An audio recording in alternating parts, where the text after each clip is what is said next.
dele, você botando a cabeça. Olha. Olha. Amém, povo de Deus. Eu vou trazer uma breve reflexão da palavra de Deus. A leitura que nós lemos está registrado no livro de João, capítulo 18, e o versículo de número 10 e 11. Vamos ler esses dois versículos. Então Simão Pedro, que tinha espada, desembanhou-a e feriu o servo do sumo sacerdote, cortando-lhe a orelha direita. E o nome do servo era Malco. Mas Jesus disse a Pedro: Mestre, mete a tua espada na bainha. Não beberei eu o cálice que o Pai me deu? Povo de Deus, a gente sabe que lidar com o povo hoje em dia não é uma tarefa fácil. A gente sabe que Jesus escolheu os 12 discípulos. O interessante é que quando Jesus chamou Levi, ele estava na alfândega. E quando chamou Levi, ele deixou tudo e seguiu a Cristo. O Levi é Mateus. Deixou tudo e seguiu a Jesus. O interessante é que a escolha de Jesus foram boas. A gente podemos observar que quando ele chamou André, filho de Zebedeu, e João, seu irmão, largaram a rede e seguiram a Jesus. Evangelho é renúncia. Evangelho é sobretudo você deixar de viver a sua vida para viver a vida que Cristo quer que você viva. Evangelho tem que ter uma mudança. E essa mudança, ela não vem de fora, ela vem de dentro para fora. É uma mudança que vem do interior. Aqui nós encontramos um fato bastante interessante. Nós podemos observar que Jesus estava no horto, ou seja, no jardim do Getsêmani. E ali veio alguns soldados da elite romana, veio para que prendesse Jesus. E eles saíram tudo bem armado, tudo bem equipado. Agora imagine só, quando vieram, eles até pensaram que como se fosse para pegar um criminoso bem pesado, mas foi para pegar o nosso mestre. E quando eles perguntam, quando o soldado se aproxima, Jesus pergunta: a quem buscai? Aí ele diz: a Jesus Nazareno. Ele disse: sou eu. E ficaram tudo plasmado e perguntaram, e Jesus perguntou mais uma vez: quem buscai? A Jesus Nazareno. Eu já vos disse, sou eu. Agora, o que me chama a atenção é que quando os soldados foram pegar Jesus, Pedro aparece com uma espada. Aí eu pergunto: da onde veio essa espada? Eu pergunto: como foi que apareceu uma espada? Uma arma do crime. Como é que acontece? Como é que apareceu naquele momento? Olha só, quando Jesus chama Pedro para ser o seu discípulo, Pedro, ele seguia a Cristo. Em todos os lugares, Pedro estava ao lado de Jesus. Mas tem uma coisa que Pedro não soltava, era a espada. Mesmo seguindo a Cristo, mas a espada ele não arriava nos lombos. Eu não posso dizer o mesmo dos outros discípulos, porque a Bíblia diz que os outros discípulos não tinham nada, mas Pedro tinha uma espada. Eu quero dizer um negócio para você nessa noite. Seguir a Cristo é necessário que a gente venha deixar a espada. Não faz bem à saúde emocional e física. E a pessoa que segue a Cristo, por mais que importante seja aquela espada para Pedro, ele não podia mais usar. Agora, por que ele usava? Ele usava aquela espada porque ele era pescador, e muitas vezes, para outras pessoas não pegarem o peixe dele, ele usaria a espada como a sua defesa. Então, a espada dele, que ele usava muitas vezes, era nesse sentido: para ninguém pegasse o peixe que ele trabalhava. Mas na hora que veio os soldados prenderem Jesus, ele ainda estava com a espada. Ele não era seguidor de Cristo, sim, mas não largava a espada. E naquele momento que as autoridades, os soldados da elite romana, não era um soldadozinho tudo pequenininho, não. Era soldado da elite. Eram soldados ali preparadíssimos, mais bem armado do que Pedro, que tinha uma espada. Mas naquele momento, enquanto ele viu, Pedro puxou a espada no meio daquela multidão e deu para matar.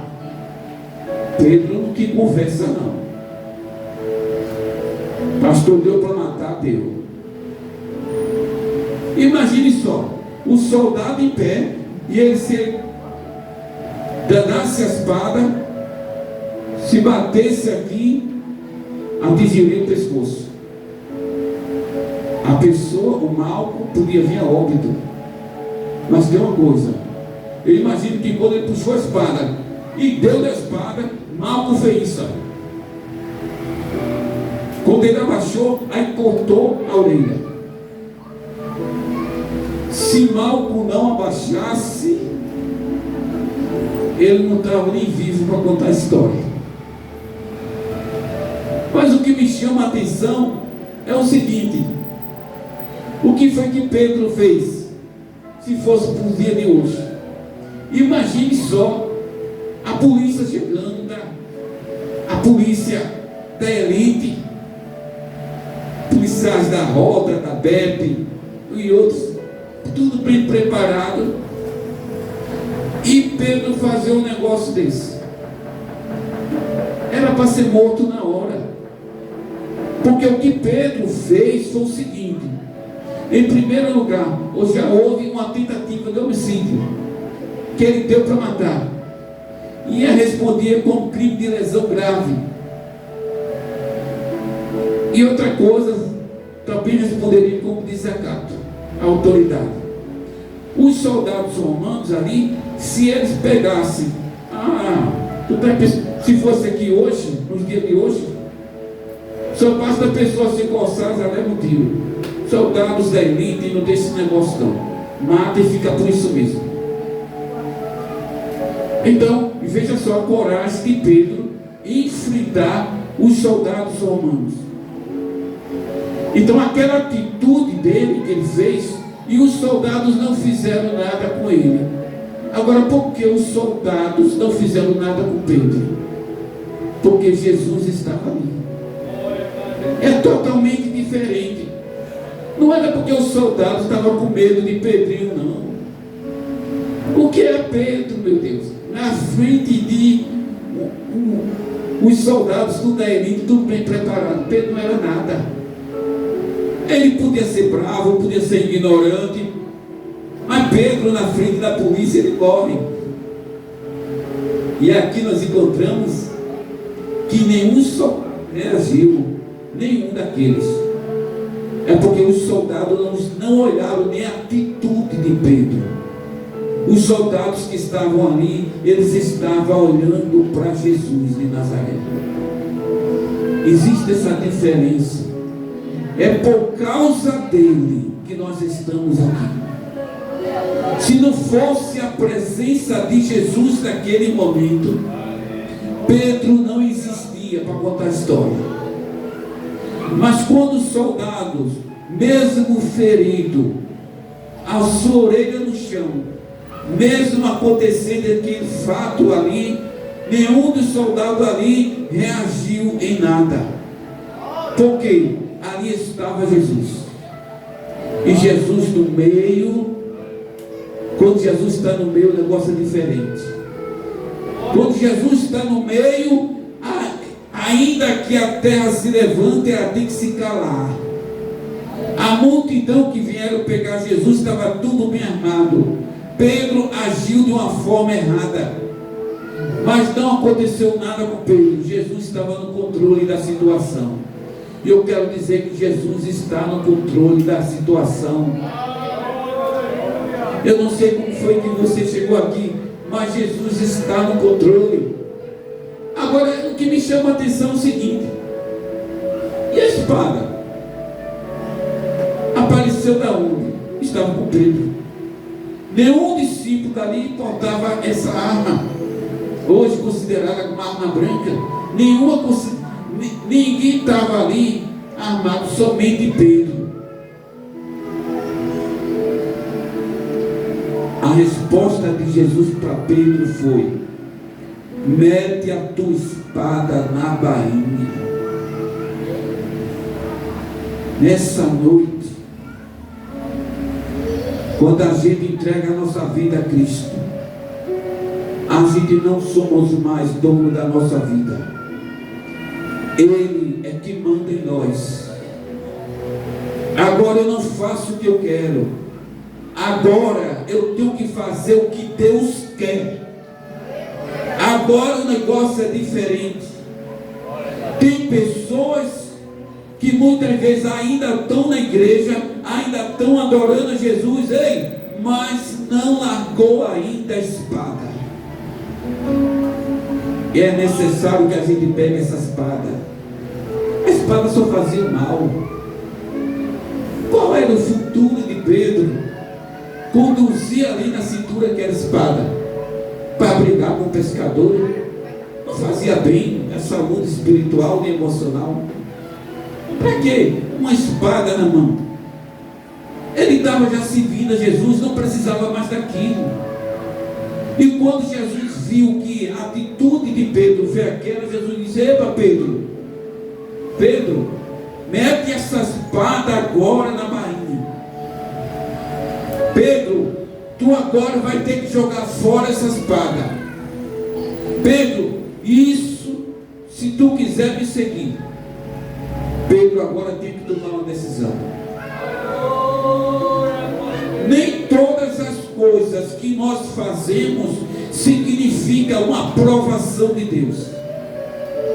Talvez Pedro pensou: não, mas eu fui defender o mestre, eu fui defender e Jesus foi contra mim. Ei, deixa eu falar um negócio para vocês. A Bíblia diz que Deus, ele fala que os meus pensamentos não são vossos pensamentos, os seus caminhos não é os meus caminhos. Deus, ele pensa diferente. Então naquele momento ali, o que foi que Jesus fez? A orelha estava no chão. Pedro, naquele momento ali, sabe o que foi que ele fez? Aquele momento, o sonho de Malco em ser sacerdote, ele não podia ser mais, porque não era permitido que alguém assumisse como sacerdote com a orelha cortada, que não podia ter esse defeito. Ou seja, o soldado Malco viu o seu sonho caído ali no chão, por causa da atitude de Pedro. Mas Deus é aquele que ressuscita sonhos. Pedro não estava entendendo que ele estava machucando uma pessoa que tinha um sonho na sua vida. Mas Jesus estava no meio. Olha como Jesus é maravilhoso. Jesus, ele pega a orelha, coloca no lugarzinho. Isso é o trabalhar de Deus. Vai colocando tudo no lugarzinho. Acalmou Pedro. Te acalma, Pedro. Pega essa espada, mete na bainha. A partir de hoje, Pedro, não é do teu jeito, mas é do meu jeito. Agora Pedro, ele tinha que mudar a sua vida. Eu imagino que há muitos anos, há mais de 3 anos, ninguém sabe que Pedro conduzia aquela espada, mas Jesus disse: é até hoje, viu? Agora você vai guardar essa espada, você não vai mais carregar essa espada, não vai ser mais preciso você agora levar essa espada para canto nenhum, porque quem vai estar no controle da tua vida, Pedro, vai ser eu. Agora tu vai ter que decidir. Eu acredito que naquele momento Pedro pegou a espada. Ele não colocou na bainha, não. Eu acredito que ele jogou para bem longe. Existem coisas que a gente pensa, porque tem uma espada, se acha superior aos demais. Imaginamos que Pedro estava com a espada, os outros discípulos não estavam, e Pedro se achou que ele podia ser o dono da razão. Aonde Jesus disse: não é dessa forma não, eu não trabalho desse jeito. Então quero dizer nessa noite que Deus é aquele que muda, porque depois de sair desse acontecimento, o Pedro, o bravo Pedro, que conduzia a espada, ele não tinha mais a espada. Há indício, pela ausência da espada, ele chegou a negar Jesus 3 vezes. Ele não tinha mais a espada. A espada não era mais o foco dele, porque Jesus não liberou que ele andasse com espada. Ele tirou a espada, e ele, mesmo assim, ele não desistiu de Jesus. Ou com espada ou sem espada, ele continuou servindo a Jesus. E nos diz a palavra que Pedro, na sua primeira pregação, ele ganhou mais de 13.000 almas para Jesus. Pedro foi um dos maiores ganhadores de alma. Mas o ministério de Pedro só podia prosseguir se ele tivesse largado aquela espada naquele dia. Porque se ele continuasse com aquela espada, o ministério de Pedro não ia mais adiante. Por isso que nós precisamos muitas vezes de largar alguma coisa. Eu não sei, talvez a sua vida não seja uma espada, mas talvez na sua vida seja alguma coisa que esteja impedindo a comunhão melhor com Deus. Mesmo ele com Jesus, ele andava com Jesus, mas a espada não estava nada bom ao lado do mestre, e ele era necessário largar aquela espada. Hoje existe muita da gente que não estão com espada, mas muitas vezes não está com espada, mas às vezes está carregando alguma coisa, e essa pequena coisa está fazendo com que essa pessoa venha ter uma separação entre ele e Deus. Vamos jogar para fora, para bem longe, aquilo que esteja causando a separação. Porque o pensamento de Deus é um, o nosso é outro. Mas se nós aceitamos a Cristo, nós temos que andar da forma que Ele quer que nos ande. Amém? Largando tudo para seguir a Cristo. É difícil, porque nós temos que suportar muita coisa, passar por muita provação. É difícil, mas com Jesus no barco, você suporta todas as coisas. Amém? Vamos ficar de pé, já vamos dar 9 horas já. Sei que esta palavra é verdadeira, por isso espera a vida inteira.